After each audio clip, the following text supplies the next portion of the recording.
अस्सलाम वालेकुम, मैं डॉक्टर फ़ाइज़ा। कैसे हैं आप सब लोग? उम्मीद है कि आप सब लोग खैरियत से होंगे। जैसा कि आप सब लोग देख रहे हैं कि मैं आज अपनी क्लिनिक में नहीं हूँ, क्लिनिक से बाहर हूँ। तो मैंने सोचा कि मैं अपनी सारी वीडियोस क्लिनिक में ही बनाती हूँ, तो क्यों ना हम इतनी खूबसूरत जगह पे आए हैं तो आप लोगों के लिए भी कोई ना कोई वीडियो बनाई जाए ताकि आप भी इस खूबसूरत जगह को ज़रूर देखें।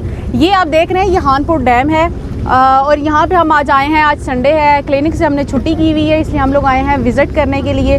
हम लोगों ने सैर किया है। मैंने कहा मैंने इतनी खूबसूरत जगह देखी है तो क्यों ना मेरे जो व्यूवर्स हैं, मेरे जो सब्सक्राइबर्स हैं, वो भी इस वीडियो को या इस जगह को ज़रूर देखें। तो मैं लोगों की बहुत ज़्यादा शुक्रगुज़ार हूँ जो लोग मेरे क्लिनिक पे आते हैं और अपना ट्रीटमेंट भी करवाते हैं और उसके बाद बहुत अच्छा फ़ीडबैक भी देते हैं।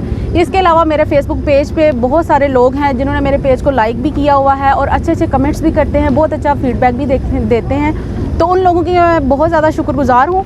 तो मेरी आज की कोई वीडियो जो है वो किसी भी नुस्खे के हवाले से नहीं है, सिर्फ ये सिंपल सी वीडियो थी। मैंने कहा ये इतनी खूबसूरत जगह है तो क्यों ना आप लोगों को भी ये वीडियो या ये जगह ज़रूर दिखाएं। तो ये सिर्फ इस हवाले से थी। तो ये आप देख सकते हैं डैम की खूबसूरती कितनी ज़्यादा है और यहाँ के हम आए और हमें बहुत अच्छा लगा। हम पूरी फैमिली यहाँ पे आए हैं घूमने। आप लोग भी आए यहाँ पे घूमें। यहाँ के लोग भी बहुत अच्छे हैं और जगह भी बहुत खूबसूरत है। पाकिस्तान में बहुत अच्छी अच्छी जगह है घूमने के लिए।